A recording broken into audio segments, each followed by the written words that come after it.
Assalamualaikum warahmatullahi wabarakatuh. Perkenalkan, saya Krisma Revolaninggar, bisa dipanggil dengan Krisma. Saya kelahiran Semarang tanggal 18 Agustus 91. Saya anak ketiga dari 3 bersaudara. Kedua kakak saya laki-laki. Kakak pertama saya tinggal di Boyolali dan kakak kedua saya tinggal di Batam. Saya tinggal di Semarang bersama ayah saya dan suami saya. Ibu saya sudah meninggal. Untuk ayah saya masih bekerja di Dinas Kesehatan Provinsi Jawa Tengah, namun beliau sudah pensiun. Sedangkan suami saya asli Sulawesi dan bekerja sebagai pelaut. Untuk saat ini saya belum punya anak. Dan mengenai COVID-19, setahu saya pada radius 1 RW tidak ada yang terkena COVID-19 ataupun diinfokan melakukan karantina pribadi. Selain itu, kampung saya termasuk kampung siaga COVID-19. Jadi banyak program yang kami lakukan, antara lain menyediakan tempat cuci tangan di depan rumah masing-masing dan tidak melakukan kegiatan berkelompok seperti arisan atau kegiatan yang lainnya. Untuk selanjutnya mengenai pengalaman kerja saya dan pendidikan saya. Saya lulusan S1 Kesehatan Masyarakat dari Universitas Dian Duswantoro angkatan 2009 dan lulus pada tahun 2013. Setelah itu saya kerja di Pulau Batam di perusahaan tempat saya magang terdahulu, yaitu PT McConnell Dowell Creative Construction, perusahaan dari Australia. Dan kemudian setelah 1 tahun bekerja, saya melanjutkan studi saya S2 di Universitas Diponegoro pada tahun 2015 dan mengambil jurusan ilmu kesehatan masyarakat. Setelah 2 tahun belajar, menyelesaikan mata kuliah saya dan meninggalkan tesis pada tahun 2017, saya memutuskan untuk cuti dari kuliah dan bekerja di PT Waskita Beton Precast di Gresik. Saat itu ibu saya meninggal pada tahun 2017. Jadi saya memutuskan untuk bekerja untuk menghilangkan rasa kesedihan saya. Setelah bekerja 3 tahun di Gresik, yaitu di PT Waskita Beton Precast, dan selanjutnya di owner saya yaitu PT Waskita Bumiwira, dan selesai kontrak pada tahun 2020. Selanjutnya saya melanjutkan tesis S2 saya pada tahun 2020 dan selesai pada tahun 2020 juga. Setelah itu saya merasakan kangen untuk bekerja, yaitu mencurahkan energi diri saya untuk bekerja, melihat peluang yang diberikan perusahaan ini. Pertama kali saya masuk ke PT Waskita Beton Precast, saya langsung membuat RKPPL, di mana RKPPL merupakan dokumen penting sebelum melakukan proyek. Dan kemudian saya membuat hiradisi dan menyesuaikan isi hiradisi selama proyek berlangsung. Untuk pembuatan JSA, ada beberapa JSA yang saya buat dan instruksi kerja yang saya buat untuk di lapangan, yang bekerja sama dengan pelaksana lapangan untuk lebih detailnya. Untuk selanjutnya saya memahami bagaimana menggunakan loto. Saya mendistribusikan prosedur loto kepada bagian-bagian terkait seperti supervisor lapangan, lalu mekanik, lalu logistik, seperti itu. Di sisi lain saya juga melakukan banyak kegiatan mengenai promosi K3 di perusahaan dan melalui toolbox meeting, safety morning, simulasi tanggap darurat bencana, dan pelatihan-pelatihan internal yang kami lakukan kepada karyawan perusahaan di PT Waskita Beton Precast Project KLBM Gresik.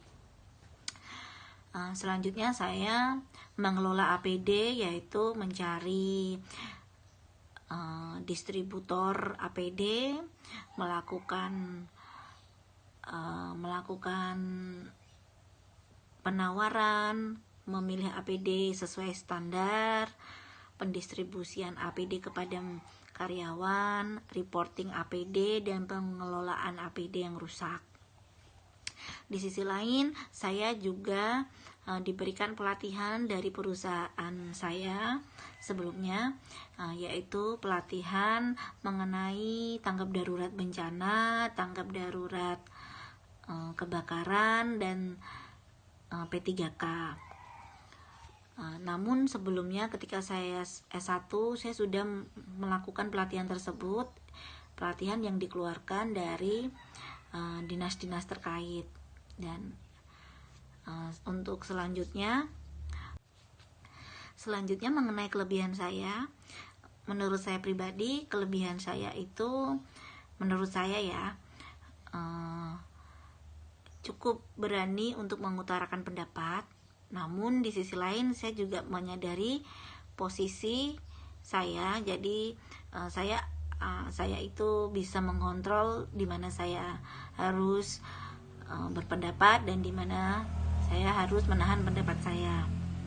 Dan yang kedua, saya karena terbiasa dengan deadline, saya termasuk orang yang tidak mudah menyerah dan terbiasa lembur, terbiasa diminta untuk menyiapkan dokumen secara mendadak. Selanjutnya, saya terbiasa untuk diaudit. Jadi karena terbiasa untuk diaudit, saya terbiasa pula menata dan merapikan dokumen saya, baik itu soft file atau hard file. Dan biasanya saya akan memberikan label, dan biasanya saya akan memberikan label pada setiap dokumen di kantor agar baik itu staf lain atau nanti penerus saya atau teman satu tim itu mudah untuk mencarinya. Selanjutnya mengenai kelemahan saya bisa menjawab bahwa saya belum mengetahui persis job desk saya di perusahaan baru, apakah sama dengan job desk saya sebelumnya ataupun berbeda, namun memiliki garis besar yang sama, yaitu sebagai staf K3.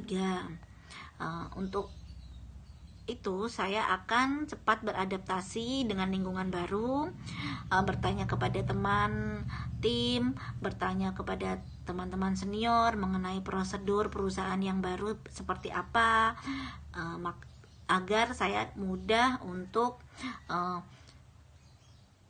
menyesuaikan diri dengan cepat agar efisien dan efektif. Selanjutnya yaitu motivasi saya untuk melamar kerja sebagai HSE staff di perusahaan ini, yaitu pertama-tama karena jiwa saya adalah jiwa K3, saya sangat tertarik untuk menjadi HSE staff di perusahaan ini. Dan yang kedua, selain itu karena saya tahu perusahaan ini merupakan perusahaan Belanda, jadi saya lebih tertarik lagi untuk mendapatkan ilmu baru di sini, tertarik untuk melihat bagaimana prosedur K3-nya dan memperbanyak wawasan saya di perusahaan ini. Dan untuk kondisi terakhir saya terakhir bekerja sebagai HSE staff di PT Waskita Bumiwira, di mana itu owner saya. Namun menurut saya yang bisa saya ceritakan lebih banyak adalah ketika saya bekerja di PT Waskita Beton Precast sebagai kontraktor yang secara langsung membuat proyek. Ketika saya bekerja di PT Waskita Beton Precast, saya mendapatkan beberapa sarana untuk menunjang pekerjaan saya, antara lain laptop, lalu hard disk eksternal yang berisi softfile mengenai K3. Kenapa saya diberikan laptop? Dikarenakan saya harus secepat mungkin atau mendadak diminta data oleh pusat, oleh tim konsultan, oleh tim owner. Jadi saya diberikan laptop untuk dibawa kemana-mana dan saya bisa mengirim data secepat mungkin. Lalu saya mendapatkan mes karyawan, di mana mes wanita dipisah dengan laki-laki, dan setiap pagi dijemput mobil ke kantor dan diantar kembali ke mes.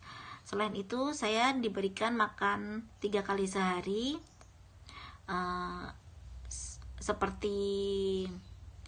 seperti kantin di perusahaan seperti itu. Selanjutnya saya diberikan tiket pulang pergi ketika cuti dan diberikan uang pulsa untuk koordinasi dengan tim-tim yang lainnya.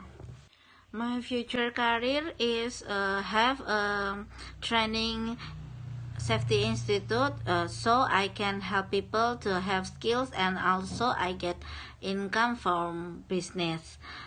So that's all from me. I'm so sorry if I had a mistake. Thanks for your nice attention. Waalaikumsalam warahmatullahi wabarakatuh.